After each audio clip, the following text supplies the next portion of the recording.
10 पासून बघू. नीतिसूत्र याचा 31 अध्याय आणि वचन 10. भली पत्नी कौन पा सकता है, क्योंकि उसका मूल्य मूंगों से भी बहुत अधिक है. हालेलुया. बस. त्याच्या पुढे नाही नाही, हे या ठिकाणी काय आपण परिवार बघणार आहे, बरोबर. परिवाराला सांभाळत असताना 2 व्यक्ती खूप महत्वाच्या आहेत, जसं की एक पती आणि एक पत्नी. तर आज आपण बघणार आहे एक पत्नी कशी असली पाहिजे किंवा एक कशा प्रकारे असते. आपल्या सगळ्यांना माहिती आहे, आपल्या सगळ्यांनी आपल्या जीवनामध्ये या सगळ्या संसाराच्या गोष्टीतून आपण काय केलेलं आहे, गेलेलं आहे. आणि सद्गुणी स्त्री कोणाला प्राप्त होते, तिचे मोल मोत्याहून अधिक आहे, बरोबर. मोत्याहून अधिक म्हटलं. आणि तिच्या पतीचे मन तिच्यावर भरोसा ठेवते, त्याला संपत्तीची वाण पडत नाही. संपत्ती काय म्हणलेलं नाहीये, संपत्तीची कमी पडत नाही. आणि त्या स्त्रीवर काय करत आहे, तिचा नवरा विश्वास ठेवत आहे. हिंदीमध्ये सिस्टर वाचते. भली पत्नी कौन पा सकता है, क्योंकि उसका मूल्य मूंगों से भी बहुत अधिक है. उसके पति के मन में उसके प्रति विश्वास है. उसके पति के मन में उसके प्रति विश्वास है. हाँ. आणि 12 और उसे लाभ की घटी नहीं होती. 11 मध्ये. 12 मध्ये वह अपने जीवन के सारे दिनों में उससे बुरा नहीं वरन भला ही व्यवहार करती है. आमेन. हाँ. ती आमरण त्याचे हित करते, अहित करत नहीं.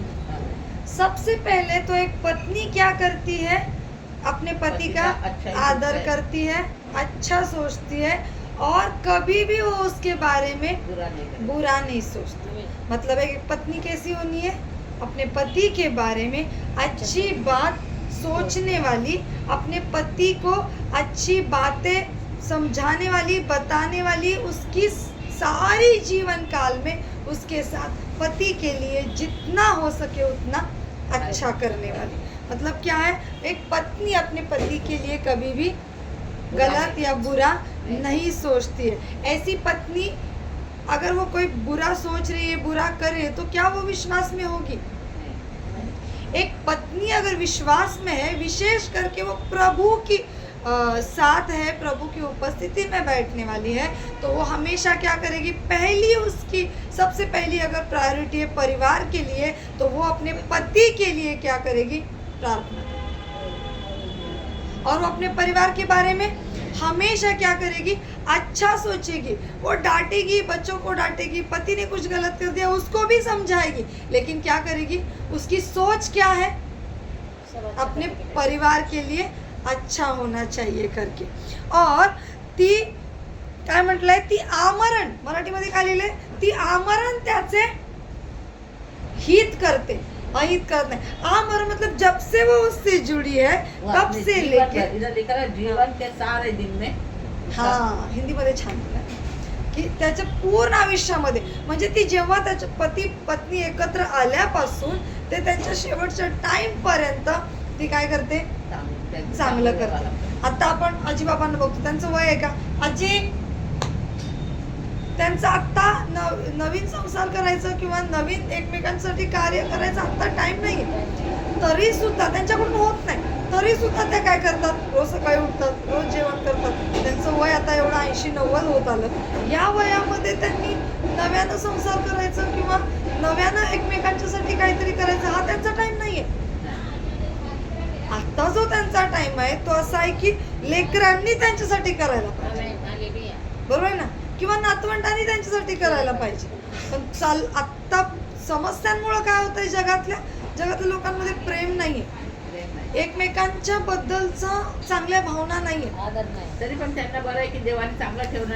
लोक काय करतात, आपल्या आई बापाला घेऊन जाऊन ते याच्यामध्ये घालतात, सोडून टाकतात अनाथ आश्रम.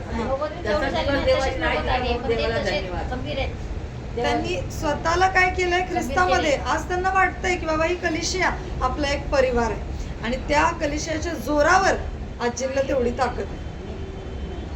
ते एकटं माणूस एकदम म्हणून झिजून हा. गेला असता. विजून गेला असता रे, आपला कोण नाही, तो काय एकटं कोण करणार, नाही. काय हा नाही. मग त्यामुळे त्यांचं जे हृदय आहे ना ते तुटलं सगळ्यात असतं. main देव त्यांचा ताकद आहे. हा, देवाने हा. त्यांना तो आधार दिलेला आधार आहे दिलाय. की तू एकटी नाही, मी तुझ्या संगती आहे हा म्हणून. मग हे जे प्रेम आहे, देवाचं जे प्रेम आहे ते त्यांना कुठून मिळालं? आपल्या सगळ्यांच्याकडून, आपल्या कलिशामधून. म्हणून एक स्त्री जेव्हा खंबीर असते ना तर ती तेव्हा काही करू शकते. ज्या बाईचं मन चांगलं असेल आपल्या पतीवर, त्याला देव काय करतो, संपूर्ण आधार देतो. का तर त्याची इच्छा ते पूर्ण करतात.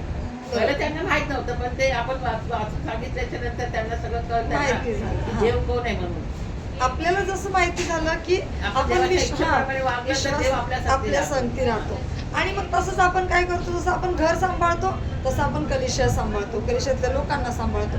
आणि मग त्यामुळे काय होतं, हे आपण काय असतो, सगळे मिळून एक कुटुंब आहे, एक परिवार आहे. मग जर आपण एक कुटुंब, एक परिवार आहे, तर आपल्या मंडळीमध्ये कशाची भूक आहे, काय गरज आहे, त्या गोष्टींसाठी आपण काय करत राहतो, प्रार्थना करत राहतो. म्हणजे जसं एका स्त्रीचा प्रेम, जसं एका स्त्रीची प्रायोरिटी तिचा पती असतो, तसं मंडळीमध्ये आल्यावर त्या स्त्रीची प्रायोरिटी कोण असलं पाहिजे?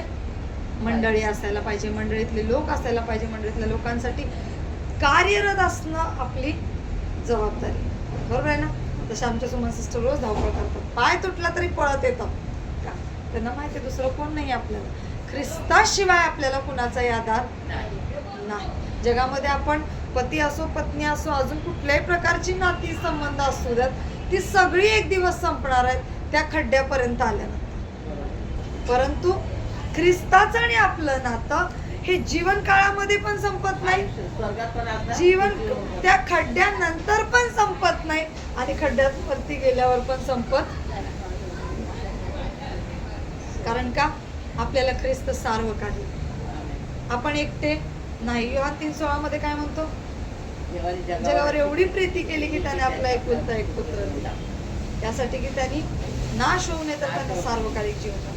सार्वकालिक जीवन कोण देऊ शकतं? जो स्वतः सार्वकालिक आहे तो देव. तेच आपल्याला सार्वकालिक जीवन देऊ शकतो. प्रभू येशू ख्रिस्त हे सार्वकालिक आहेत. पिता, पुत्र, पवित्र आत्मा हे सार्वकालिक आहे, कधी नाश न होणार, कधी न संपणार, कधी खंडित न होणार. आणि म्हणून ते आपल्याला सार्वकालिक जीवन देऊ शकतो. जगात आपण किती गोष्टी कमवू, किती गोष्टी घेऊन येऊ, त्या काय होणार, एक दिवस नाश होणार आहेत. किती सुंदर असू दे, किती चांगली असू दे, ते टिकणार नाही. परंतु परमेश्वर एक अशी, एकमेव अशी अस्तित्व आहे, एकमेव असं गोष्ट आहे, एकमेव असं देव आहे जो कधीही संपतो, जो कधी नाश पावत नाही. आणि तो आपल्या लेकरांना नाश होऊ देत नाही. त्यांनी आपल्याला कधी नाश होण्यासाठी काय केलं नाहीये, सोडून दिलं नाही. त्यांनी नाश होण्यासाठी आपल्याला त्या खड्ड्यात, त्या दलदलीच्या काचेमध्ये, त्या चिखलामध्ये सोडून दिलेलं नाही. मनुष्य समजतो की मी खूप पापी आहे, मी खूप घाण आहे, मी खूप घाण काम केलं माझ्या जीवनामध्ये, मी खूप काही वाईट गोष्टी केल्या. परंतु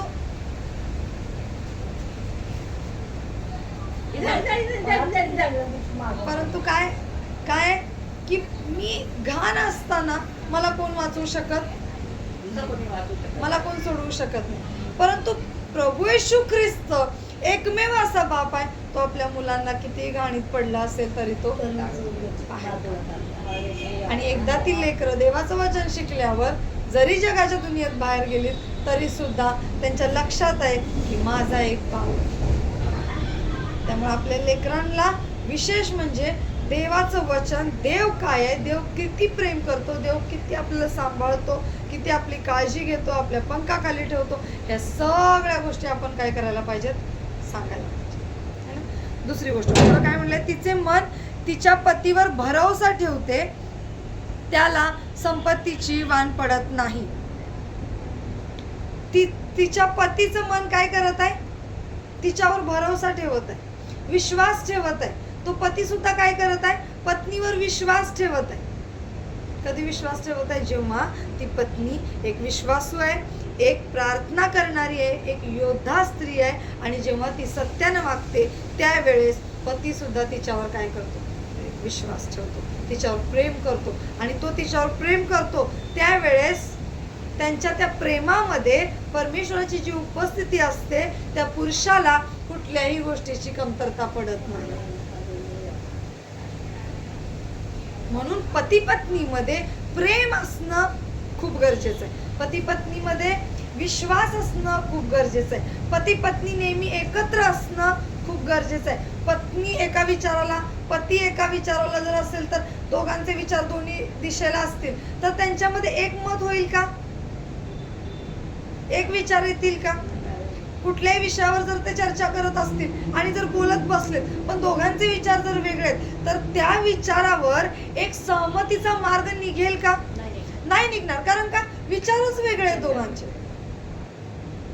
दोघांचे विचार जोपर्यंत एकत्रित येत नाहीत तोपर्यंत त्या विचाराला किंवा विचार विनिमय करायला बसलेल्या गोष्टीला काय होत नाही? मार्ग निघणार नाही. त्या ठिकाणी वाद निर्माण होईल परंतु उत्तर मिळणार. याचं कारण का? विचारच एक नाही. साधारण दोन व्यक्ती जरी बसल्या बोलायला आणि त्यांचा जर विचार एकत्रित नाही तर त्यावेळेस सुद्धा तिथं वादच होणार आहे. त्याला उत्तर मिळणार नाही. लक्षात घ्या. जर आपल्याला योग्य उत्तर पाहिजे, योग्य गोष्टीतून योग्य निर्णय पाहिजे तर सगळ्यात महत्वाची गोष्ट ती दोन पती पत्नी असू द्यात किंवा दोन व्यक्ती असू दे, एक मंडळी असू दे, एक कुटुंब असू दे, कुठल्याही गोष्टीला विचार निर्णयात घ्यायचा असेल तर त्याआधी प्रार्थना करणं खूप गरजेचं आहे. म्हणून तर सगळ्यांना एकच आत्मा वाटून दिलेली ना. हा, एकच विचार वाटून दिले. परंतु आज मनुष्य एक विचाराने चालत नाही चालत. नवरा बायको नाही एक विचाराने करत. बाकीची गोष्ट वेगळी. मग पती म्हणून तर म्हटले ना की कुटुंबाचा पाया कोण आहे? पती पत्नी.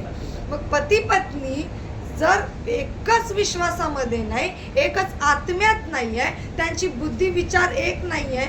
आपण म्हणतो बुद्धी विचार कसं काय एक होऊ शकल? कसं काय त्यांचे विचार एक होतील? कसं काय त्यांच्या सगळ्या गोष्टी एक होतील? एक होतात. जगाच्या लोकांची नाही होत. देवामध्ये आहे.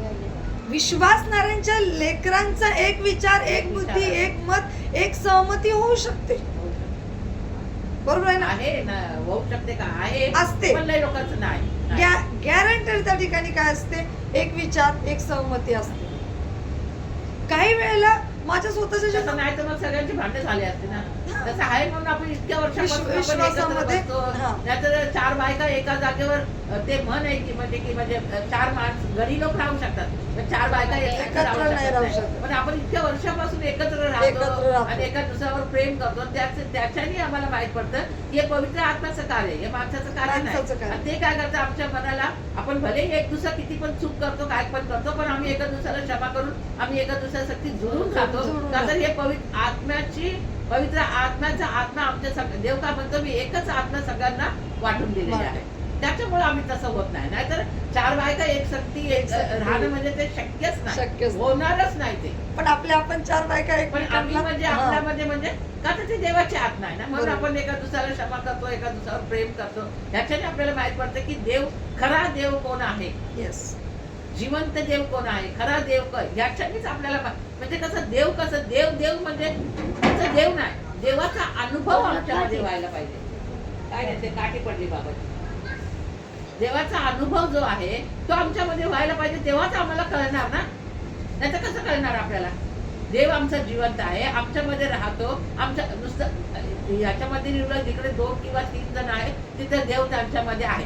नुसतं लिहिल्याने नाही होत, तर लिहिलेल्याचा शब्दाचा अनुभव आमच्यामध्ये व्हायला पाहिजे.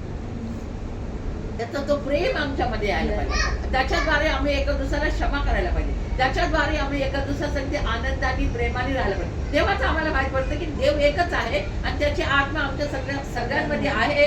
म्हणून आज आम्ही एकत्र आहोत. नाही तर एका दुसऱ्याच्या बद्दल आपल्या मनामध्ये काहीतरी द्वेष आला असता, काहीतरी राग आला असता, कपट आला असतं, काहीतरी काय आलं असतं. पण तसं आमच्यामध्ये नाही होत.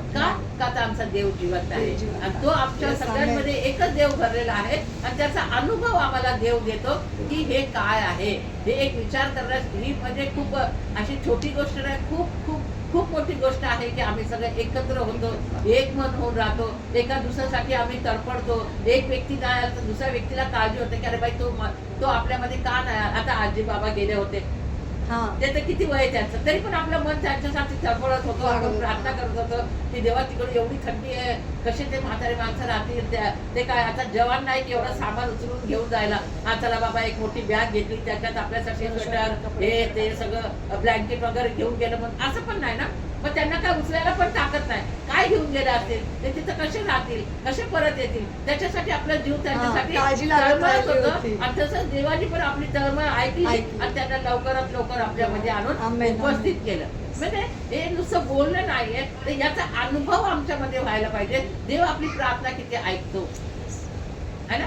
आता ते म्हातारे माणूस गेलाय गावाला, एवढ्या दिवसांनी गेलं तर राहिले असते अजून 8 दिवस आपल्या लोकांमध्ये है ना. पण कसं त्यांना तिथं मन नाही लागलं का, तर त्यांना माहिती आहे की आमची लोक तिकडे आहेत, ते आमच्यासाठी प्रार्थना करत असतील, चला आपण तिकडे धाव घेऊ. आणि तिथं गेलं तरच आम्हाला शांती भेटणार. त्यांच्यामध्ये त्यांना शांती भेटणार नाही. ते काय 24 तास रडत असणार, बोलत असणार, ते सगळं ऐकून ऐकून आपला जीव अजून दुःखी होऊन जातो. आणि आपली पवित्र आत्मा जी आहे ती आपल्याला आनंद देते, दुःख देत नाही.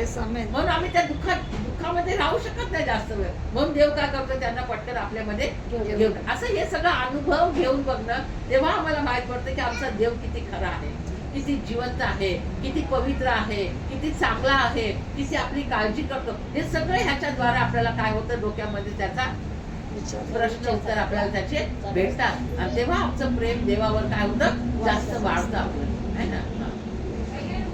सॉरी तुझ्यामध्ये बोलले नाही, असं ते म्हणतं छान आहे. असं काय बोलायचं म्हणजे माझं मन खूप तळमळतं आतून. मग बोला ना तुम्ही. काय बोलायचं काय नाही तू बोल. आणि मग ती स्त्री काय करत असते, तर आपल्या घरासाठी खटपट करत असते. पूरा ही दिला हो गया। अरे तो अरे, वो वाले आया था, पाणी आ गया. खत्म घर भी नहीं है। अरे सद्गुणी स्त्री काय करत असते, आपल्या घरासाठी ती खटपट करत असते. आणि आपल्या घरासाठी तिला जेवढं काही करता येईल तितकं ती काय करत असते, काम करत असते. आता नीतिसूत्राचं जे आपण हे वचन पाहत आहोत त्याच्यातलं 10:1 बघा. नीतिसूत्र सेमच.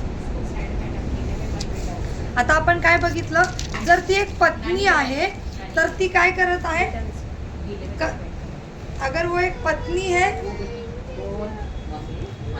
पत्नी है तो एक स्त्री कैसे कार्य करती है, उसके पति के लिए, उसके परिवार के लिए वो प्रार्थना करेगी, प्रार्थना की दीवारें बनाएंगी, अपने घर को मजबूत करेगी, जो भी समस्या है उसके लिए वो हमेशा क्या करती रहेगी, प्रार्थना में बनी रहेगी. तो अभी एक स्त्री जो है वो एक मदर, एक आई, एक मम्मी होने के बाद वो क्या कार्य करेगी, पढ़ना उसको. 10 का 1 ना. हाँ, सुलेमान के नीति वचन, बुद्धिमान पुत्र से पिता आनंदित होता है, परंतु मूर्ख के कारण माता उदास रहती है.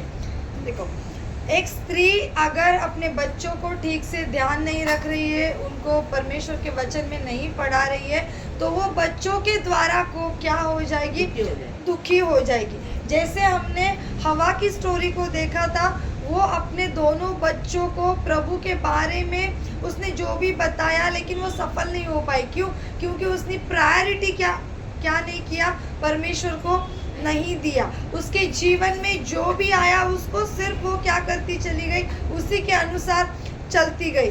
हवा ने क्या किया, जो भी उसने देखा, जो भी उसके सामने आया, उसी के अनुसार वो चलती गई. एक बच्चे ने अगर गलती किया है तो उसको डांटना बहुत ज़रूरी था, उसको समझाना ज़रूरी था. एक भाई को दूसरे भाई के ऊपर अगर गुस्सा आ रहा था, क्रोध आ रहा था, तो उसको समझाना बहुत ज़रूरी था कि तेरा हृदय परमेश्वर के लिए है.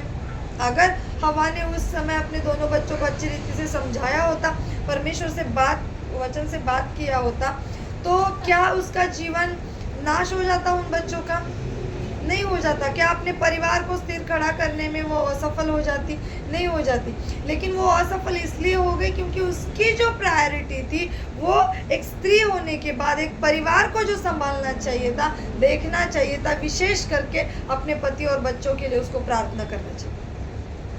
जब तक वो परमेश्वर के साथ चलते रहे, जब तक वो परमेश्वर के संगति में रहे, प्रभु ने उनको संभाला. जैसे वो एदन की वाटिका से बाहर निकल गए, उसके बाद उनका जीवन खुद की इच्छा के अनुसार उन लोगों ने जीना शुरू कर दिया.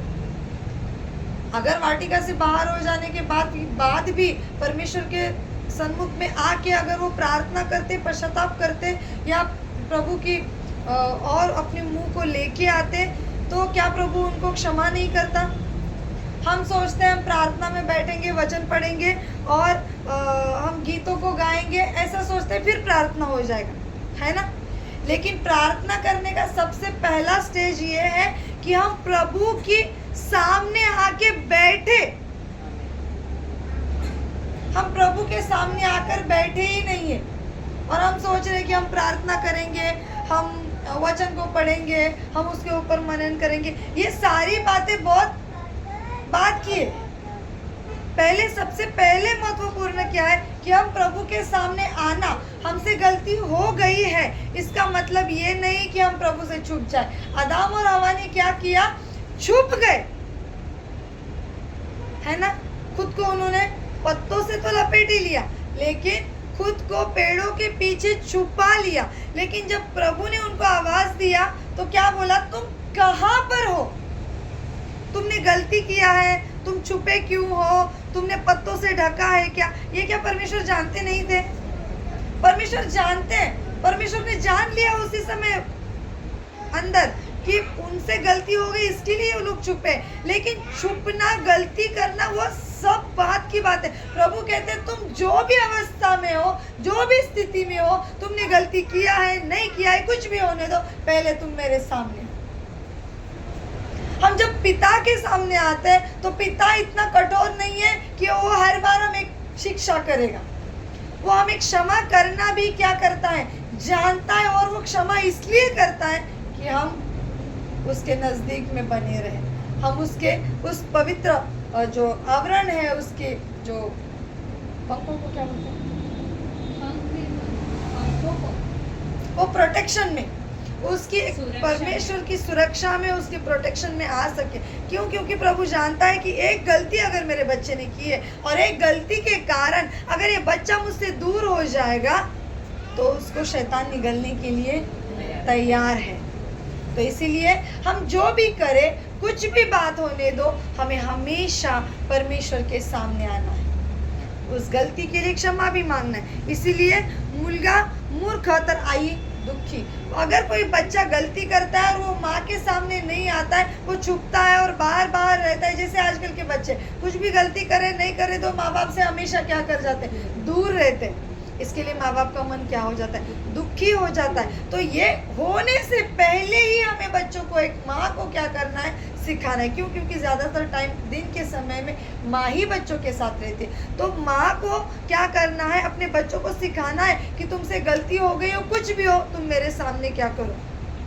बात करो, मेरे सामने आ जाओ, मुझे बताओ, मैं तुम्हें डांटू मारूं, वो बात की बात है, लेकिन पहले तुम्हें क्या करना है? मुझे आके बताना। ये एक रिलेशन बच्चे के और माता पिता के बीच में होना बहुत जरूरी है। अगर वो लोग, बच्चे और माता पिता, ऐसा एक रिलेशन को तैयार करके रखेंगे तो ही आने वाले दिनों में हम उनको समझा सकते हैं कि जैसे रिलेशन तुम्हारा और मेरा है, वैसे ही स्वर्गीय पिता का और तुम्हारा भी रिलेशन होना चाहिए। तुम जीवन में कुछ भी करो, उन सारी बातों के लिए प्रभु के साथ उसकी उपस्थिति में आकर बैठना बहुत जरूरी है। अगर वो बच्चा अपने माता पिता को कुछ भी नहीं बता रहा है तो उसका जीवन कैसे हो जाएगा? नष्ट हो जाएगा एक दिन। हाँ, खराब हो जाएगा उसका जीवन। क्योंकि अगर बच्चा अच्छा है, जैसे ऊपर वाले वचन में कहा है कि बच्चा अगर अच्छा है तो वो क्या करेगा? बाप का मन आनंदित हो जाएगा, उसके पिता का मन आनंदित हो जाएगा। आज आप और मैं स्वर्गीय पिता के क्या है? बच्चे हैं। हम प्रभु की इच्छा के अनुसार चलेंगे तो पिता हमसे आनंदित है। अगर हमसे गलती हो रही है, हम छुप कर बैठ रहे, प्रभु की उपस्थिति में नहीं आ रहे और हमेशा हम शैतान को क्या कर रहे हैं? अपने जीवन के लिए मार्ग खोल के दे रहे और हम उसी दिशा में जा रहे, तो स्वर्गीय पिता हमारे लिए दुखी होता है, उसको दुख लगता है। ये छोटा सा अभिषेक अगर कुछ सुनता नहीं है तो माँ को क्या हो जाएगा? गुस्सा आ जाएगा। कल अभिषेक ने गिराया वो बर्तन पूरा, मम्मी ने सब फटका मार के बोला क्या है सब गिराता है, छोटी सी बात है ना। इतना हम सी सब बात में इंसान को इतना गुस्सा आता है। हम इतना बड़ा बड़ा काम करते हैं, परमेश्वर को कितना गुस्सा आता है। मारा क्यों उन्होंने? क्योंकि उसने गिराया है। लेकिन सिस्टर ने ये नहीं समझा कि वो छोटा है, उसको नहीं समझ में आएगा कि ये कैसे रखना है, ये सही है, ये गलत है। उसको अभी से अगर बताना शुरू करेंगे ये नहीं गिराना है, तो आगे से वो नहीं करेगा। बच्चे का जो मेमोरी टाइम रहता है ना, जो जन्म से लेके पूरा बच्चा 8, 9, 10 साल का होने तक उनका मेमोरी इतना शार्प रहता है। आप इस उम्र में उन लोगों को जो भी सिखाओ उनके दिमाग में हमेशा याद रहेगा। इसीलिए तो स्कूल में जाने के बाद जो बेसिक है ABCD, अ ब क ड क ख की की मराठी, जो भी हिंदी इंग्लिश है, जो भी उसका जो बेस है पढ़ाई वाला, वो स्टार्टिंग में 4th 5th स्टैंडर्ड तक क्यों पढ़ाते हैं? क्योंकि उसी के साथ वो शब्द रचनाओं को, वाक्यों को बोलना लिखना समझ जाता है। और एक बार वो समझ लिया उसी समय क क का की, तो वो क्या हो जाएगा, जिंदगी भर कभी भूलेगा नहीं। क्यों? क्योंकि वो एज टाइम जो है, वो टाइम पर बच्चों की मेमोरी, उसका ग्रास्पिंग पावर बहुत स्ट्रांग होता है। हवा ने अगर वो छोटे थे, जब उनको खेत कैसे चलाना है सिखाया, खेत कैसे बीनना है सिखाया, कैसे बोना है सिखाया, काटना है कैसे सिखाया, वैसे ही परमेश्वर की उपस्थिति में आना अगर हवा ने सिखा दिया होता तो एक बच्चा अलग से नहीं जाता। उसने सिखाया था तो उसके एक बच्चे ने उसको अच्छे से ग्रहण कर लिया। एक बच्चे ने जो चढ़ावा परमेश्वर को चढ़ाया वो बहुत अच्छा था। दूसरे ने चढ़ाया, वो भी चढ़ावा था, लेकिन उसके देने का तरीका गलत था। हम सोचते हैं कि हमारे लिए जो भी हो सबसे उत्तम होना चाहिए, और जो बचा कुछ है वो प्रभु के भवन में लेके आएंगे। आप सोचिए, हम गीत गाते हैं ना, जीवन से भी उत्तम तेरी करुणा है। परमेश्वर ने हमें जीवन से उत्तम, हम जो मनुष्य जो सोचता है उससे उत्तम परमेश्वर ने हमें देने का कार्य किया। एक स्त्री अपने परिवार के लिए जो कुछ करती है सबसे उत्तम करना चाहती है। एक लड़की अगर शादी करके एक नए परिवार में आती है तो हमेशा सबसे पहले क्या सोचती है, इस परिवार के लिए मैं जो भी कुछ करूं अच्छा करूं, मेरे पति के लिए मैं जो कुछ करूं अच्छा करूं, मेरे सास ससुर के लिए मैं जो कुछ करूं अच्छा करूं। दोनों तरफ से अगर सारी बातों को संभाल कर लेने वाले विचार और बुद्धि, एक विश्वास, एक आत्मा हमारे अंदर है, तो इसमें कोई भी बदलावट या चेंजेस, रुकावट, समस्याएं नहीं आ सकती। लेकिन विचारों से ही शुरुआत अगर गलत हो गई है तो उसके लिए वो रिश्ता आखिर तक बने रहना बहुत मुश्किल है। इसीलिए कहते हैं ना कि हम विश्वास में, इसीलिए 4 क्या हम 6-7 लेडीज भी अगर हम यहाँ पर बैठ जाएं तो भी हम क्या है, एक साथ बैठ सकते हैं, एक साथ हम प्यार कर रहे हैं। क्यों? क्योंकि परमेश्वर की आत्मा हमारे अंदर है। हम समझते हैं कि परमेश्वर की आत्मा ने हमें क्या दिया है। अगर हम 14 के नीति सूत्र 14 के 1-2 को फिर से पढ़ना,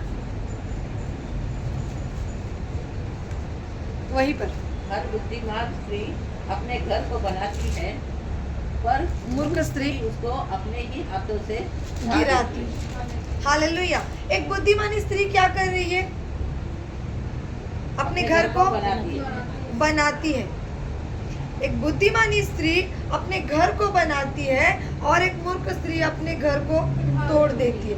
लेकिन एक बुद्धिमान स्त्री घर होने से पहले, आप एक बार पढ़ लेना मत्ती के अध्याय को। मत्ती में जो 6 हमने परमेश्वर के आशीष को देखा है, 5 में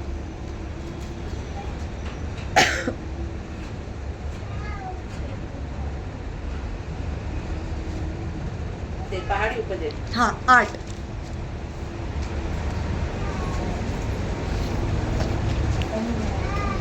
पाँच का, धन्य है वे जिनके मन शुद्ध है, क्योंकि वे परमेश्वर को देखेंगे। हालेलुया। सबसे पहले अगर एक स्त्री अपने आप को या घर को बनाना चाहती है, घर को बनाती है, तो उसके अंदर सबसे पहले क्या होना चाहिए? एक शुद्ध हृदय होना चाहिए। एक स्त्री के अंदर अगर एक शुद्ध हृदय नहीं है, वो अपने परिवार को बनाते समय, परिवार को तैयार करते समय अगर उसके अंदर शुद्ध हृदय नहीं है, वो एक स्वार्थ के लिए या करना है करके अगर वो कर रही है, तो ऐसे हृदय से क्या वो प्रभु को देख पाएंगी?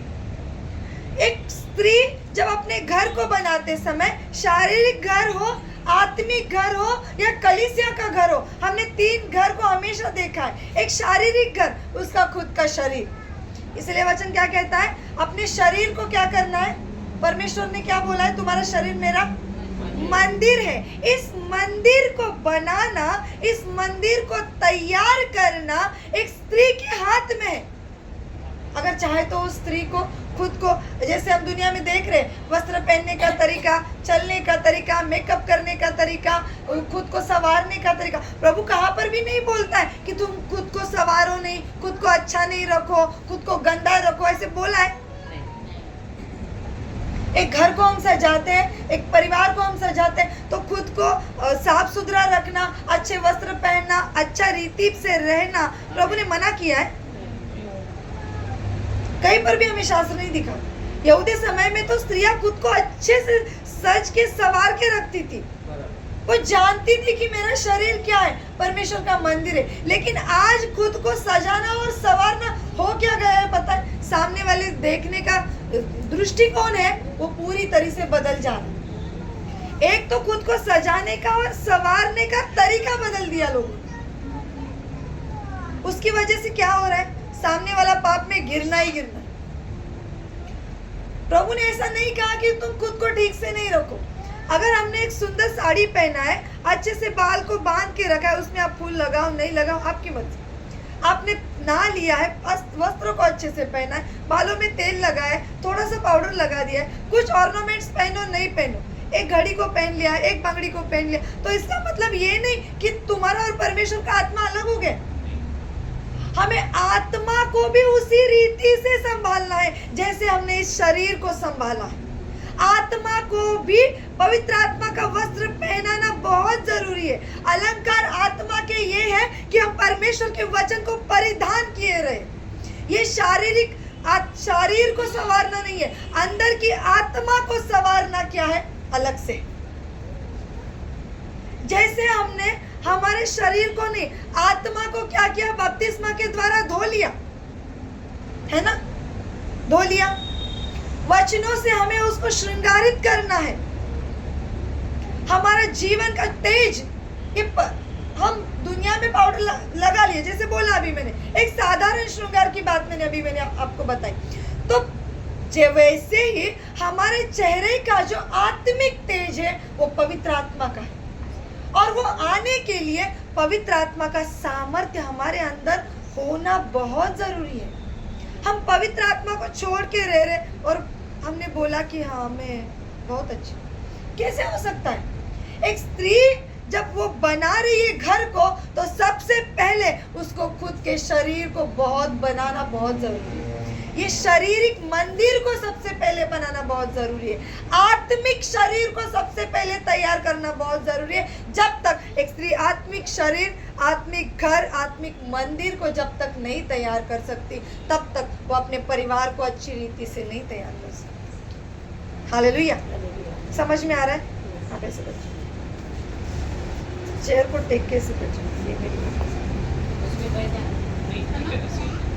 क्यों? क्योंकि स्त्री के बारे में बता रहे, नेक्स्ट वीक पुरुष के बारे में भी बताएंगे, लेकिन अभी समझ जाना, क्योंकि एक परिवार, आने वाले दिनों में हम सब एक परिवार में जाने वाले। तो एक परिवार की स्त्री, पति पत्नी कैसे होने चाहिए, बच्चे किस रीति से होने चाहिए, ये हम सीखें। तो वो स्त्री को क्या करना है? हमारे शरीर को अच्छी रीति से रखना। वो खुद सुबह उठी है, नहाई नहीं है, गंदे से अवतार में बैठी है, कोई भी बाहर से आएगा तो कैसे लगेगा? नहीं, क्या गंदी स्त्री, अभी तक नहीं। साधारण इंसान ऐसे ही बोलेगा, है ना?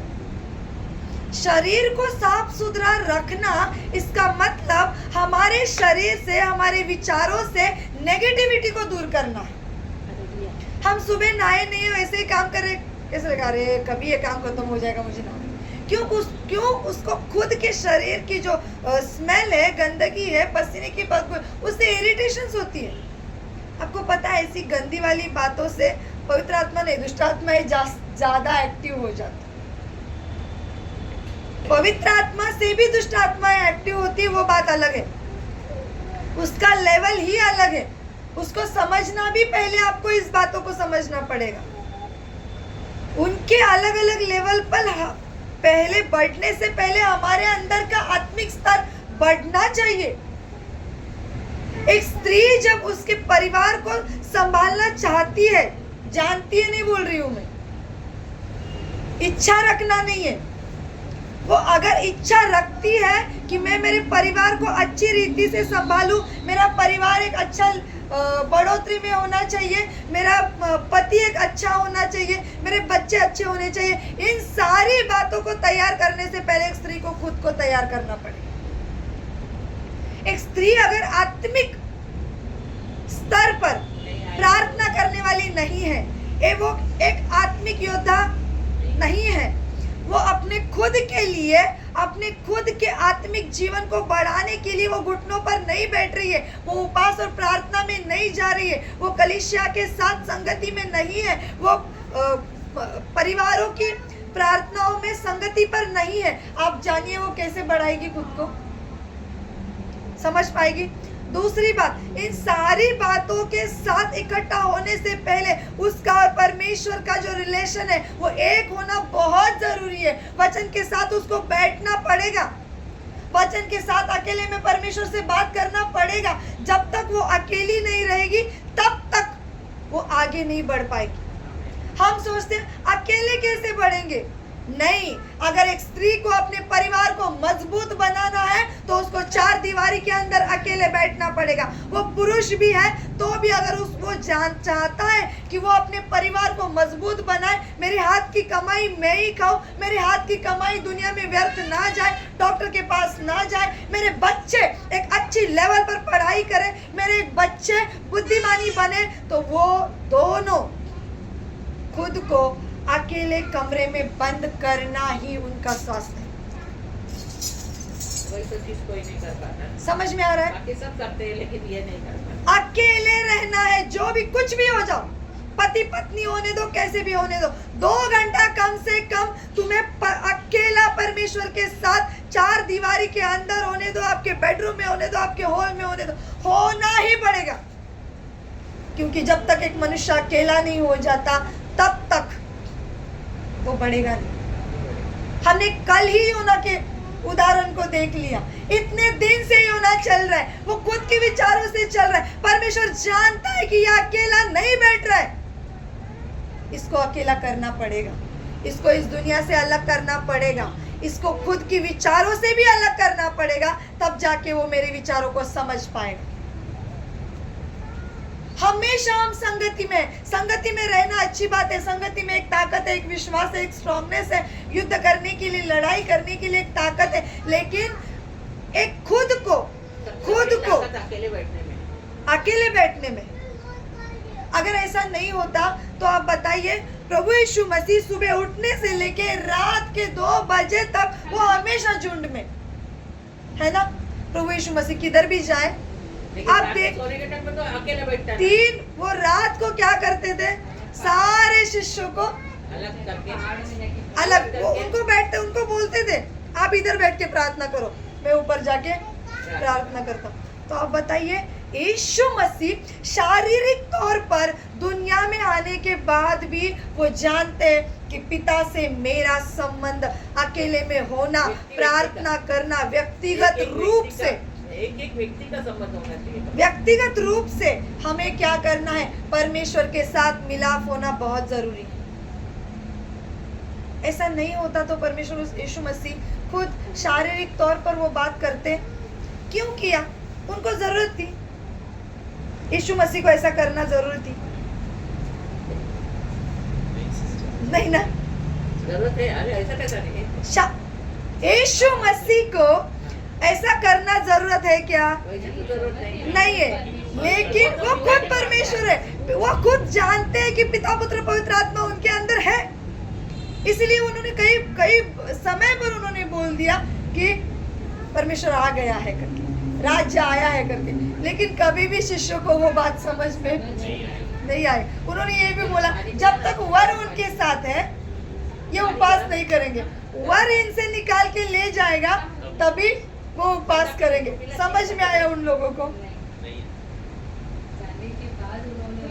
जाने के बाद उन्होंने उपवास प्रार्थना किया, तभी उनको याद आया अरे ये तो प्रभु ने उस दिन यीशु ने बोल के रखा हुआ था कि जब तक वर इनके साथ ये उपवास नहीं करेंगे।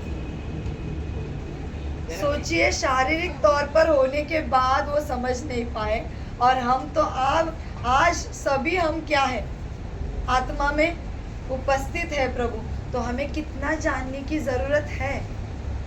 यीशु मसीह का वो कार्य उस समय उस रीति से अकेले में जाके प्रार्थना करना, पिता से रो के घुटनों पे आके प्रार्थना करना हमारे लिए दिया गया एक सीख है कि तुम दिन भर कितना भी काम करो, कितना भी प्रार्थना में जाओ, कितना भी घूमो, तुम्हारी जो भी दिनचर्या है सारी बातों को करो, लेकिन सोने से पहले रात में अकेला तुम्हें पिता से मिलना है।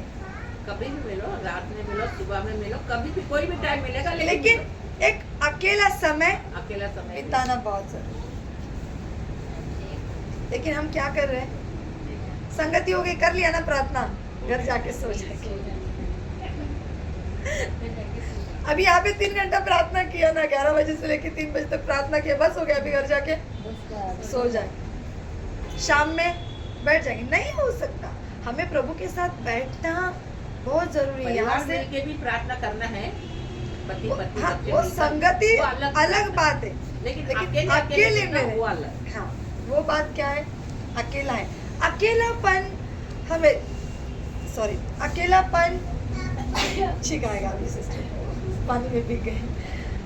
अकेलापन हमें क्या नहीं करता है, तोड़ता है। सबसे पहले अकेलापन हमें छोड़ नहीं देता है, अकेलापन हमें तोड़ता है। सबसे पहले क्यों तोड़ता है मैं बताऊं आपको, क्योंकि हम अकेले में रहते हैं, तभी हम हमारे हृदय को परमेश्वर क्या करता है, तोड़ता है। जिन भी बातों पे हमें बोला है कि नहीं मैं कर सकती हूँ, मेरे जैसा दूसरा कोई नहीं कर सकता, प्रभु के सामने ये मैं चलता नहीं है। हमें क्या करना है, रो के प्रभु के सामने बैठ के हमें पश्चाताप करना है, हमें बोलना है प्रभु मैं नहीं कर सकती, इस शरीर के तौर पर मैंने जितना भी कार्य किया है मैं थकूंगी, मेरे अंदर थकावट है, प्रभु इसको निकाल के मुझे और भी ताकत दे।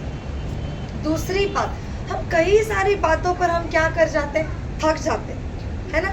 बहुत सारे समय पे हम दिन भर भाग दौड़ करेंगे, प्रेयर करेंगे, काम करेंगे, हम थक जाते हैं और हम बोलते हैं कि मुझे प्रार्थना में समय नहीं मिला।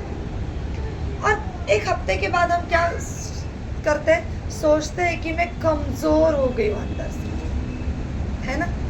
हमारे अंदर कमजोरी आती है, पहले तो शारीरिक तौर पर भी आती है, और दूसरी बात आत्मिक तौर पर भी। हम जब प्रार्थना नहीं कर पाते तो हम क्या सोचते पता है कि मैं कमजोर हो गई, लेकिन वचन कहता है कि तुम्हारी कमजोरियों में ही वो तुम्हें क्या करता है, बढ़ाता है। कमजोरियों में ही वो तुम्हें बल देता है। जब हम ज्यादा कमजोर होते हैं ना सिस्टर, जब हम सोचते हैं कि मुझे प्रार्थना करने का मौका नहीं मिल रहा है, मैं प्रार्थना में नहीं बैठ पा रहा हूँ, उसी समय परमेश्वर का ध्यान हमारे ऊपर ज्यादा होता है।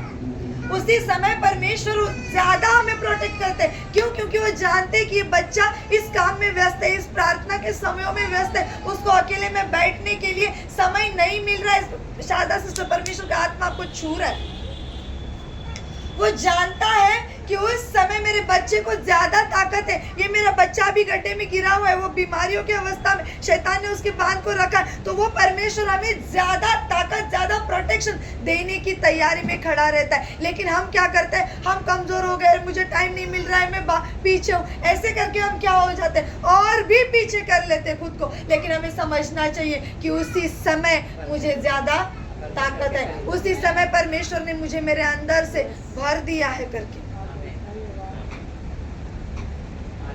बहुत इतने अलग अलग सामर्थ्य से कमजोरियों के समय परमेश्वर भरता है। अशुद्धता के समय पे हम सोचते हैं कि नहीं मैं अभी अशुद्ध हूँ, मुझे ताकत नहीं है। ज्यादातर महिलाएं सोचती है कि वो मेंसेस टाइम में क्या करती है, वो बाइबल नहीं पढ़ेंगी, प्रार्थना नहीं करेंगी, बाइबल को छूना, प्रपोज करना, मैंने हर बार बताया। इन सारी छोटी छोटी डिस्टर्बेंस को लाके हमारा परमेश्वर के साथ, पवित्र आत्मा का साथ संगति तोड़ना नहीं है, क्योंकि परमेश्वर ने हमें उसके लिए अनुमति नहीं दिया है। हम नहाए धोए विचारों से शुद्ध होना पहली बात बहुत जरूरी है। जैसे कल बताया कि मरियम ने स्वर्गदूतों की बातों को सुन के कि तुम पवित्र आत्मा से गर्भवती होगी, उसको उसने पहले उसके अंदर ग्रहण कर लिया। वो वही बातों को सबसे पहले जन्म दिया है कि मैं गर्भवती होंगी, तभी जाके उसके अंदर वो रियलिटी वाला परमेश्वर का पवित्र आत्मा ने क्या किया, कार्य किया है। हमें सबसे पहले ये बात समझना है कि प्रभु ने मुझे क्या किया है, शुद्ध किया है ना। मधु सिस्टर आप इधर बैठ जाइए। नहीं सिस्टर, सबसे पहले हमें सोचना है कि हमें क्या करना है। परमेश्वर ने मुझे शुद्ध किया है।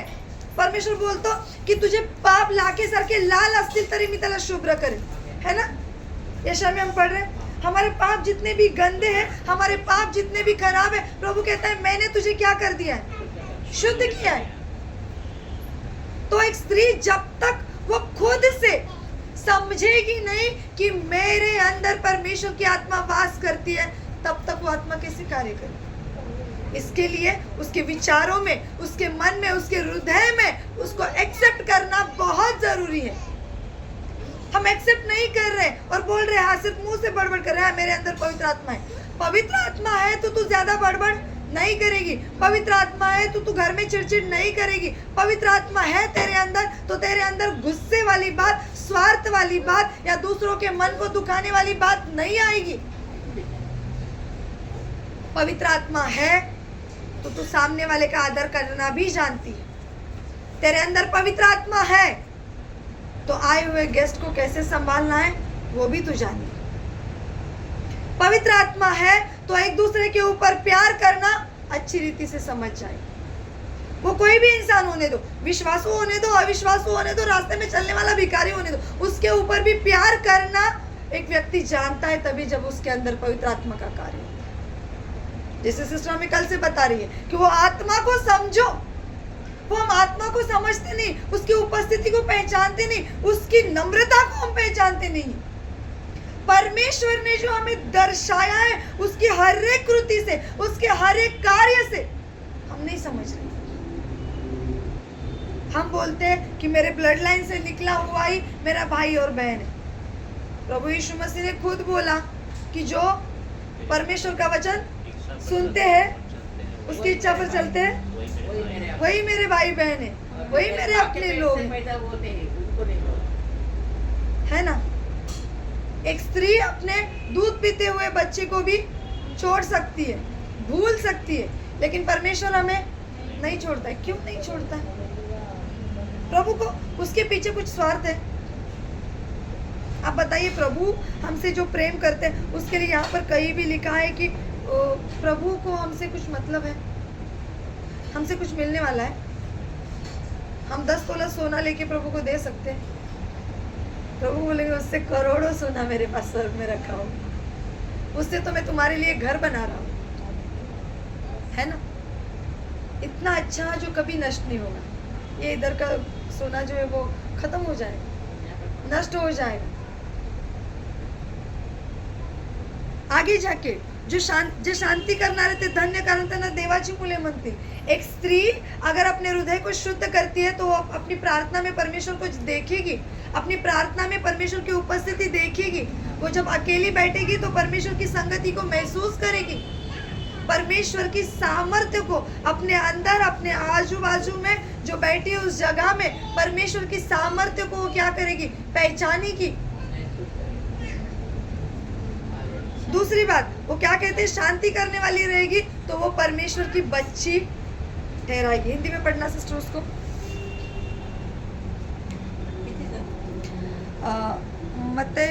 मत्ती की 5 का 9 को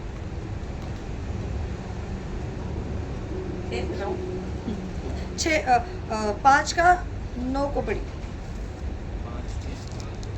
और सिद्ध बनकर अपने सब आज्ञा मानने वालों के लिए सदा काल के उद्धार का कारण हो।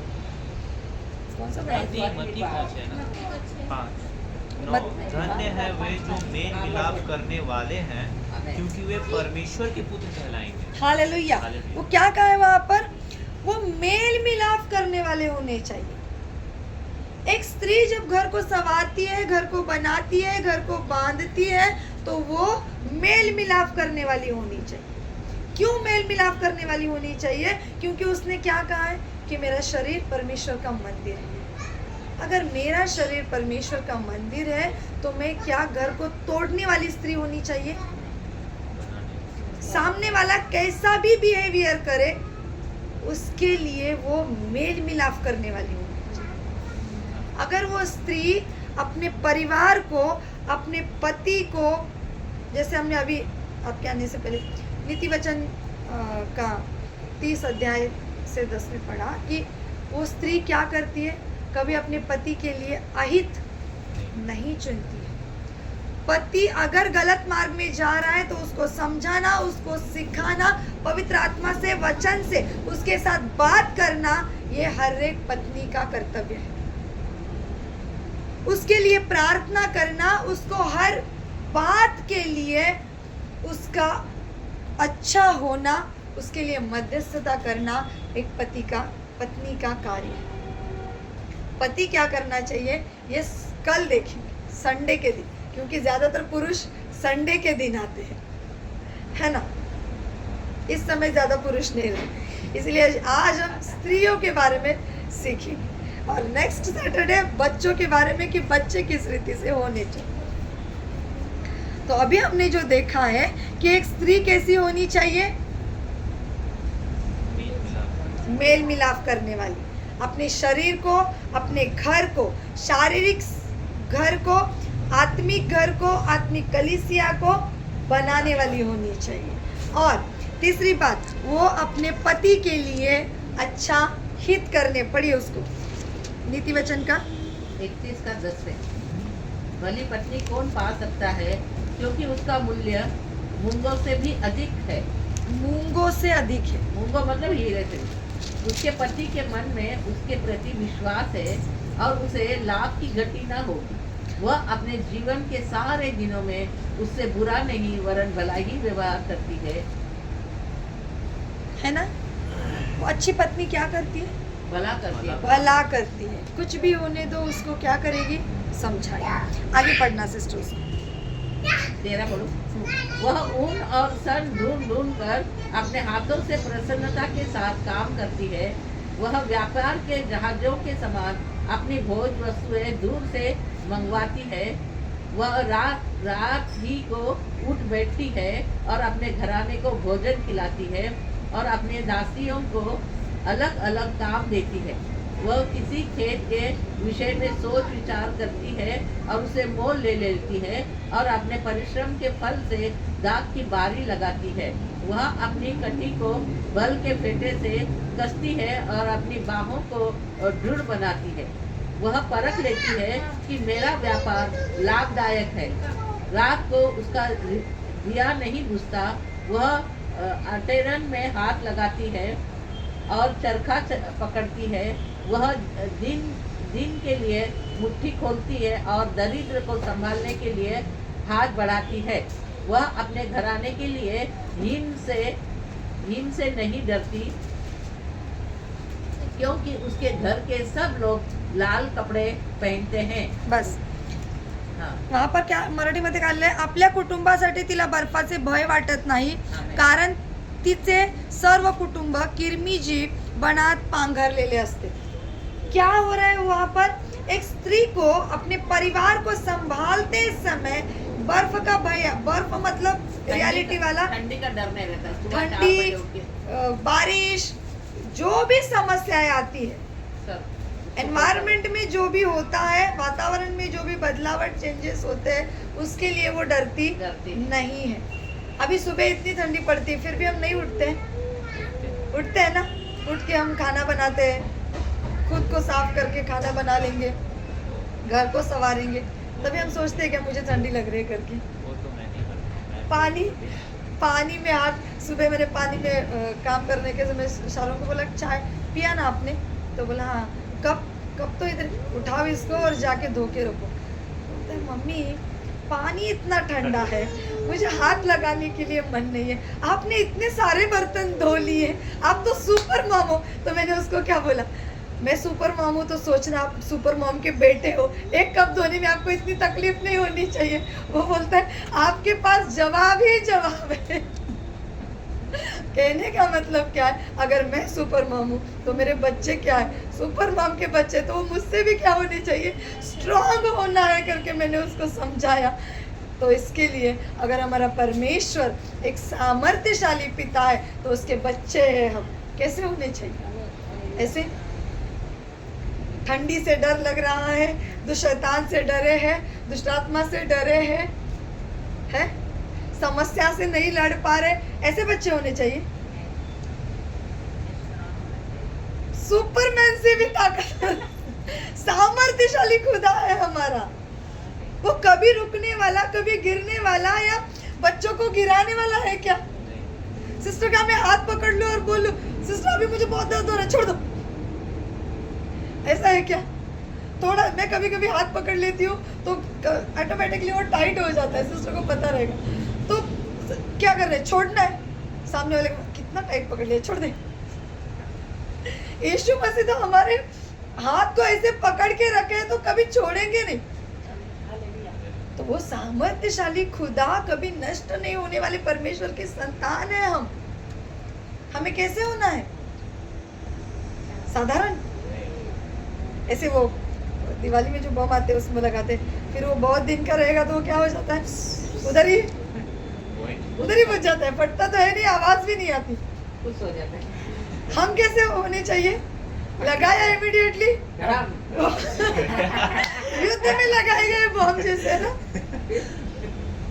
एक नेक्स्ट वीक एक हो जाने दो, आपको बम के बारे में जरूर सिखाऊंगी मैं कि हम कैसी आग होना है करके। हम बहुत एक्चुअली हमारे अंदर है ना, परमेश्वर ने बहुत सामर्थ्यशाली आग को डाला। वो सब जब पवित्र आत्मा के चरणों में बैठ के उसको लेंगे तब वो चीज का मालूमात होता है। समझ में नहीं आता है किसी को कि हम क्या हैं। हम खुद को समझते हैं कि हम एक साधारण व्यक्ति है, साधारण रीति से चल रहे हैं, साधारण रीति पे खाना खाएंगे, दुनिया में जिएंगे, फिर मर जाएंगे। नहीं, परमेश्वर ने हमें एक अद्भुत, एक बॉम्ब होता है पता है आपको, जैसे युद्ध में चलाते फेंक दिया तो पूरा नष्ट करके जाएगा, है ना, वैसा वाला बॉम्ब परमेश्वर ने हमें बनाया है कि शैतान के सामने एक फेंक दिया जाएगा ना तो भी खत्म हो जाएगा। लेकिन हमने क्या किया है, खुद को वो फुस हो जाने वाले बॉम्ब। वो बम क्या चीज है, वो बम समझ, हाँ, है, यीशु मसीह का नाम है हमारे अंदर। को जब हम फेंकते हैं वो फटता है तो सब कुछ तबाह हो जाता है। वो सामर्थ्य आत्मा जो है ना, हाँ, वो हमारे अंदर क्या है, हमें लेना है, लेकिन हम क्या नहीं कर रहे, समझ नहीं रहे।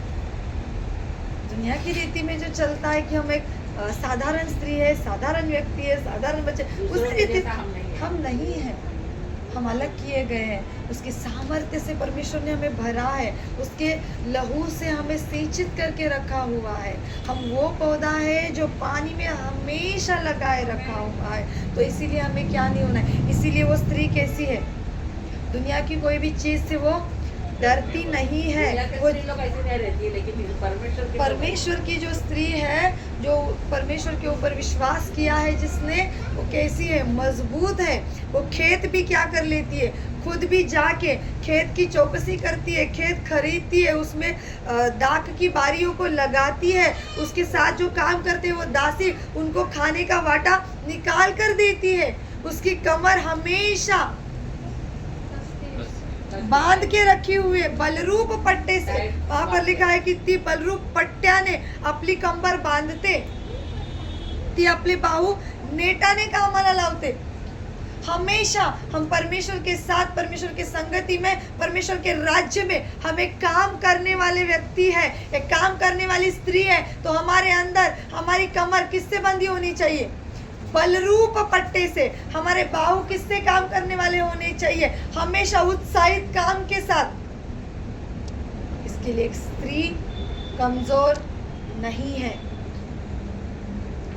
एक परिवार को समझने से पहले उसके अंदर रहने वाले लोग कैसे होने चाहिए ये हमें समझना बहुत जरूरी है। विश्वास में आने के बाद, विश्वास के पहले हम कैसे थे, विश्वास के बाद हम कैसे हैं। बल और प्रताप ही तिची वस्त्र बोला ना, एक स्त्री जब खुद को तैयार करती है उसके अंदर कौन सा वस्त्र आना चाहिए, परमेश्वर की पवित्र आत्मा का। दूसरा वस्त्र पढ़िए 25 को। वह बल और प्रताप का पहरावा पहने रहती है और आने वाले काल पर हंसती है। निश्चय होती है। 24 को पढ़ना। वह सन के वस्त्र बनाकर बेचती है और व्यापार को कमर बंद देती है। देखिए वहां पर तागाची वस्त्र ती काय करते, विकत देते। अगर वो ताग बेचने वाली है, सबसे उत्तम वस्त्र बेचने वाली है, तो वो पहनेगी क्या, पहनेगी क्या? आप सोचिए, एक उत्तम, अभी जो सबसे पहला सबसे उत्तम वस्त्र अगर कुछ चल रहा है अगर मार्केट में, तो वो क्या है, रेमंड का कपड़ा। रेमंड का मालिक रेमंड का कपड़ा बेच रहा है, तो वो पहनेगा क्या, रेमंड का ही। उससे भी अच्छा पहनेगा। वो एक तो वही पहनेगा, नहीं तो उससे भी अच्छा पहनेगा। अगर ये ताग का वस्त्र बेच रही है और व्यापारियों को कमर बंद बेच रही है, दे रही है, तो वो उससे उत्तम नहीं पहनेगी। अगर मैं आपको ये वचन समझा रही हूँ, सिखा रही हूँ, तो इससे भी उत्तम, इससे भी सामर्थ्यशाली समझौते वाला वचन मेरे पास है। होना चाहिए नहीं बोल रही हूँ मैं, है। क्यों? क्योंकि जो मुझे देना है उससे उत्तम मेरे पास होना बहुत जरूरी है। आपका जीवन, आप प्रभु के अंदर अच्छा होना चाहते हैं, सामने वाले को अच्छा समझाना चाहते हैं, सामने वाले का जीवन अच्छा करना चाहते हैं, तो उसके पहले आपका जीवन प्रभु में अच्छा होना चाहिए। समझ में आ रहा है? तीसरी बात, वो ती बलरूप, बल व प्रताप हीच तिची वस्त्रे आहेत। बल और प्रताप, हिंदी में क्या लिखा है ब्रदर? बल और प्रताप का पहरावा पहने रहती है। एक स्त्री जब सामर्थ्यशाली होती है, एक स्त्री घर को बनाए होती है, एक स्त्री खुद के शरीर को अगर बनाती है, तो कौन सा वस्त्र पहना है उसको? बल का। कमजोरी वाला पहन के चलेंगे तो आत्मिक जीवन में हम शैतान से कभी युद्ध नहीं कर पाएंगे। हम अगर किसी अच्छी जगह पे जा रहे, शादी में जा रहे या किसी कॉन्फ्रेंस मीटिंग में जा रहे, हमारा वस्त्र कैसे होना चाहिए? नहीं, वो घर का खाना बनाते हुए पहना हुआ मैक्सी, मार्केट में पहन के जाने वाला एक अच्छा नॉर्मल सूट नहीं। कॉन्फ्रेंस मीटिंग में जा रहे हैं, हम प्रेयर मीटिंग में जा रहे हैं, एक अच्छी रिस्पेक्टफुल जगह पे जा रहे हैं, कैसे जाएंगे हम? सबसे उत्तम। सामने वाला हमें देख के ही पहचान जाएगा कि ये एक अच्छा व्यक्ति है, एक अच्छा प्रतिष्ठित व्यक्ति है। इसको बैठने के लिए हम पीछे भी जाके बैठे होंगे तो वो क्या करेगा? हमें उठा के आगे लेके आएगा। क्यों? क्योंकि हमारे पहनावे से ही हमारे अस्तित्व, हमारे व्यक्तिमत्व का अनुमान सामने वाले को लग जाता है। हमारे पहनावे से ही शैतान को समझ में आना चाहिए कि इसके अंदर क्या है, बल है, इसके अंदर प्रताप यानी अच्छे कर्म करने का, अच्छे सामर्थ्य से युद्ध करने का, लड़ाई करने का, इसके अंदर कुवत है। मैं इसके सामने जाके खड़ा नहीं हो सकता। हम ही नॉर्मल बातों में बैठे और बोल रहे, मैक्सी पहन के बोलेंगे हम लड़ाई करने के लिए जाएंगे, होगा? होगा? तलवार छुरी घर पे रख के आए और बोलेंगे यहाँ आके मैं तेरी गर्दन काटूंगी, होगा? शैतान फिर क्या करेगा? हमें ऐसे ही लपेट के फुटबॉल के जैसे उड़ा के फेंक देगा। वो हमें बम नहीं समझेगा, फुस गया हुआ रस्सी समझ के उड़ाएगा। इसके लिए क्या बोला? जैसे हमने खुद को, एक स्त्री अगर खुद को कहती है कि मैं परमेश्वर का मंदिर हूँ, तो उसके अंदर बल का वस्त्र आना है। परमेश्वर के वचन के गहने अंदर आने हैं, उसके स्वभाव से, जैसे मत्ती में पढ़ा कि उसका अंतकरण, उसका हृदय से जानना चाहिए कि वो परमेश्वर की बच्ची है। समझ में आया? विश्वासियों का क्या गहना है, क्या वस्त्र है, क्या परिधान करना है। और ये वस्त्र जो हमने सर पर लिया है, बहुत सारी स्त्रियां कहती है जरूरी नहीं है। क्यों जरूरी नहीं है? बाइबल में तो दिया है और तो सिर पर कपड़ा पहनना चाहिए। आजकल मॉडर्न कलीसिया में कहा जाता है नहीं लिया तो चलेगा। कोई भी नहीं डालते आजकल। हाँ? अभी कोई बहुत क्यों नहीं डालते? उनको बोलता है कि डालने से तुम्हारा कोई मतलब नहीं। नहीं, यहूदी टाइम में बहुत सारी स्त्रियां या लोग जो रहते थे अपने बालों को क्या करते थे, डिजाइन बनाते थे, फूलों से सजाते थे, घूमते थे। वो स्त्रियां एक दूसरे के सामने बैठेंगी तो वो क्या कर जाती थी, वचन की तरफ नहीं, वो बाल में क्या पहना है, कैसे पहना है, उसी के ऊपर ध्यान चला जाता। बालों में स्त्री का सौंदर्य होने के कारण पुरुष भी उसकी तरफ अट्रैक्ट हो जाए, इसके लिए ये सर ढकने के लिए दिया है। दूसरी बात, इससे हम क्या करते हैं, हम किसके अधीन हैं उसकी नम्रता को दर्शाते हैं।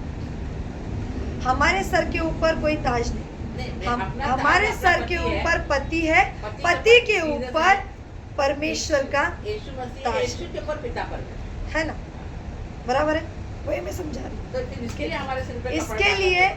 हम नम्रता से है, हम अधीन है, ये इसको दर्शाता है कि हम सबसे पहले हम परमेश्वर के अधीन हैं। समझ में आ रहा है? तो इसके लिए हमारी अधीनता कहाँ है, हमारी नम्रता कहाँ है, हमें कैसे बैठना है, हमें कैसे रहना है, हमें कैसे चलना है। शांतीची सिद्धता तुमच्या पायी घाला म्हणले। इफिस्करास पत्र पता है वचन या पढ़ना है? ध्यान नहीं है आपका बिल्कुल भी, इसीलिए वहां से उठाकर सामने बिठाया। नहीं सिस्टर, ध्यान है। तो बोला मैंने वचन पता है, तो कुछ भी नहीं बोला आपने। मैं बोला ना पढ़ने का है। पढ़ने का है, नहीं तो निकालिए उसको।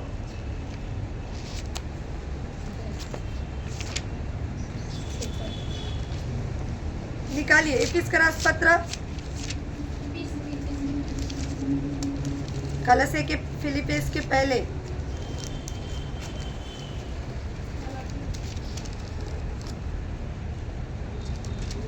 इफिस्करास पत्र में हम युद्ध कहाँ पढ़ते हैं? 6 का 10 में पढ़ो। नहीं, 6 का 10 नहीं पढ़ना है। शांतीची सिद्धता पायी चढवा 14 15 कौन सा? 6 का 15 6 का 15 6 का 15 पढ़ो। इसीलिए परमेश्वर के सारे हथियार बांध लो कि तुम बुरे दिन में सामना कर सको और सब कुछ पूरा करके स्थिर रह सको। इसीलिए सत्य से अपनी कमर कसकर और धार्मिकता की झिलम पहनकर और पाँवों में मेल के सुसमाचार की तैयारी के जूते पहनकर। बस समझ में आया क्या करना है वहां पर? आणि शांतीच्या सुवार्तेने लाभलेली सिद्धता पायी चढवा। जैसे बोला कि मेल मिलाप करना है, इसमें भी मेल मिलाप आया। मेल मिलाप करना, शांति करना, शांति में बने रहना, ये सारी बातें ये दर्शाते हैं कि हम परमेश्वर के अधीन हैं। इसीलिए एक स्त्री सिर्फ एक वस्त्र को ले लिया और उसकी अधीनता में नहीं है तो उसका कोई भी मतलब। जो हमने सुना है उसी रीति से हमें चलना है। पौलुस क्या कहता है? इसके लिए कोई भी वाद विवाद नहीं है, कोई भी वाद विवाद नहीं है, ये हमारे रीति में नहीं चलेगा बोलता है। क्या बोला है? तुम्हें सर ढकना ही है। ये हमारी अधीनता परमेश्वर के साथ, परमेश्वर की संगति में प्रार्थना के समय होनी ही जरूरी है। इसीलिए वहां पर लिखा गया है कि तुम्हारी शांतीच्या सुवार्तेने, मतलब जो सुवार्ता, जो वचन हमने सुना है वो शांति के साथ होना पड़ेगा। लेकिन वहां पर क्या लिखा है? सिद्धता पाई चढ़वा, मतलब जो हमने सुना है वो सिद्ध रीति से लेके हमें चलना है। मतलब हमारी चप्पलें कैसी होनी चाहिए, हमारा चलना कैसे होना चाहिए, शांति के साथ, सिद्ध होकर। सिद्ध होना यानी परमेश्वर के वचन को जैसे सुना है उसी के साथ चलना, वो वचन को समझकर चलना ही हमारा सिद्धता के साथ चलना है। आई बात समझ में? एक स्त्री सर से लेके पैर तक कैसी होनी चाहिए। हाथ के बारे में हमने देखा कि वो हम खेत की क्या करती है, चौकसी करती है, उस खेत को खरीदती है और उसमें दाग की बारियां लगाती है। इसका मतलब खेत रियलिटी वाला नहीं है, खेत कुछ भी हो सकता है। खेत हमारा परिवार है, खेत हमारी कलीसिया है। हमें जानना है, उसके बारे में समझना है कि वो कहाँ कमजोर है, कैसे खड़ा करना है, और उसके लिए दाग की बारियां, परमेश्वर का वचन वहां पर लगाना है। पवित्रता है, हमें वहां पर लगानी बहुत जरूरी है। ये हमारे हाथ का काम है। और वहां पर बोला है कि वहां पर काम करने वाले लोगों को, उसके हाथ के नीचे जो काम करते हैं, उनको भी वो खाने का जो हिस्सा है वो निकाल के देती है। वो मतलब अगर मैंने जान लिया कि ये कलीसिया मेरी खेत है, कि ये कलीसिया क्या कमजोर में है, वो उसको मुझे क्या करना है, मुझे वचन देना है, उनको समझाना है, सिखाना है कि तुम इसमें कमजोर हो तो इसमें दृढ़ होके खड़े हो जाओ। और ये वचन यानी खाना ही है कि तुम्हारे लिए जो जरूरत है वो उसको मैं दे सकूं। अगर मैं ऐसा नहीं कर रही हूं तो क्या मैं एक सद्गुणी स्त्री हूं? अगर मैं खाना आपको नहीं दे रही हूं, मैं इस खेत की रखवाली नहीं कर रही हूं, इस खेत में आना मुझे पसंद नहीं है, तो क्या ये खेत का दिया हुआ जो रिस्पॉन्सिबिलिटी है वो मेरे हाथ में हमेशा के लिए रहेगा? नहीं रहेगा। तो बोलेगा जो तुझे काम दिया हुआ है वो तू नहीं कर पा रही तो जगह खाली कर। लास्ट टाइम जैसे बोला, फिर वो पौधा क्या हो जाएगा, निकाल के आग में फेंक दिया जाएगा। निशा सिस्टर को बाहर हो गया। आमीन, है ना?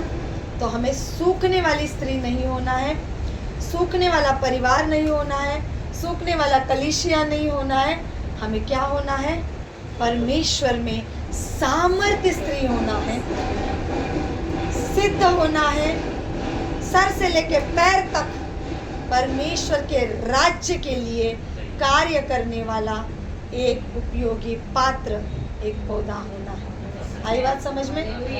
समझ में आया? किसको कुछ समझ में नहीं आया? नहीं है तो ये रिकॉर्डिंग फिर से आपको मिलेगा, अच्छे से बैठ के सुनना। आइए हम इस समय प्रार्थना धन्यवाद करते हैं। परमेश्वर पिता, आपके नाम को ऊंचा उठा। परमेश्वर पिता, एक स्त्री के बारे में हमने अभी जो भी सीखा है, जो भी समझा है, परमेश्वर पिता आप हमें सहायता कीजिए। प्रभु, हम स्त्री हो पुरुष हो, प्रभु हम सबसे पहले आपको प्रायोरिटी देने वाले होने दीजिए। हमारे जीवन को सबसे पहले आपके सामने रखने वाले होने दीजिए। पवित्र पिता, हम परमेश्वर पिता खुद को, हमारे शरीर को आपके मंदिर के रूप में अगर हम खड़ा कर रहे हैं, प्रभु आपने कहा है कि तुम्हारा शरीर मेरा मंदिर है, तो प्रभु इसको सिद्ध रीति से तैयार होने के लिए, करने के लिए परमेश्वर पिता आप हमें सहायता कीजिए। हमारा परिवार अगर खेत है, हमारा कलीसिया हमारे लिए अगर खेत है, वो एक मंदिर है परमेश्वर पिता प्रभु यीशु मसीह, उसको बनाने के लिए, उसको स्थिर खड़ा करने के लिए प्रभु हमको ताकत, बुद्धि, ज्ञान और सामर्थ्य दीजिए। प्रभु हमारे सिर को हम नम्रता से ढाके रहे, हमारे हाथों को हम देने वाले बने परमेश्वर पिता, हमारे हाथों से हम उस दीवारों को खड़ा करने वाले होने दीजिए। हमारे कमर को परमेश्वर पिता हम बलरूप पट्टे से बांधने वाले होने दीजिए, सत्य से बांधने वाले होने दीजिए परमेश्वर पिता, प्रतापी से कार्यरत होने वाले होने दीजिए परमेश्वर पिता।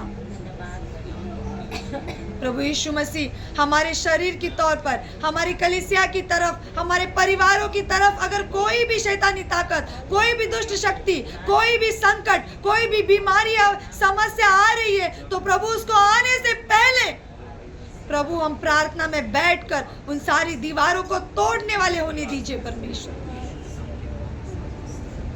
प्रभु यीशु मसीह आपकी अग्नि, आपकी पवित्र आत्मा, आपके प्रेम को समझने वाले होने दीजिए परमेश्वर पिता। आप कार्य कीजिए परमेश्वर पिता।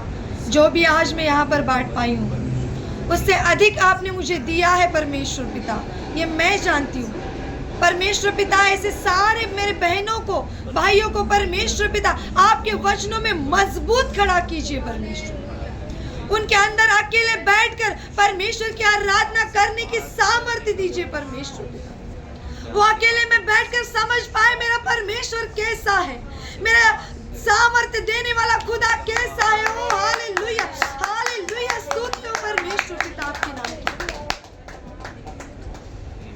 प्रभु आपकी सामर्थ्य हमारे अंदर होने दीजिए, आपकी पवित्र आत्मा से हमें भरने दीजिए परमेश्वर। आपकी दया और करुणा और प्रेम को हम समझ पाए परमेश्वर। प्रभु हमने जो भी सीखा है, जो भी समझा है परमेश्वर पिता, हमारे आत्मिक जीवन को बढ़ोतरी के लिए परमेश्वर पिता आपने दे दिया, हम धन्यवाद करते हैं प्रभु। हमें और भी आगे बढ़ने के लिए सहायता कीजिए, वचन को समझने के लिए सहायता कीजिए। आपने ऐसा किया, हम धन्यवाद करते हैं। हर एक भाई बहन को यहाँ पर आने के लिए सहायता किया, वैसे जाने के लिए प्रभु आपकी उपस्थिति हमारे साथ बनी रहे। धन्यवाद करते हैं परमेश्वर, आप हमारे मार्गदर्शक हैं प्रभु। आप हमें सिखाए सारी बातें, आपने समझाया, हमें धन्यवाद करते हैं। आगे का सारा समय हमारा शरीर प्राण आत्मा आपके हाथ में रखते हुए प्रार्थना यीशु मसीह के मधुर और मीठे नाम से मांगते, सुने और कबूल कीजिए स्वर्गीय पिता। आमीन। बोले यीशु मसीह की, बोले यीशु मसीह की, बोले यीशु मसीह की, यीशु मसीह। आमीन।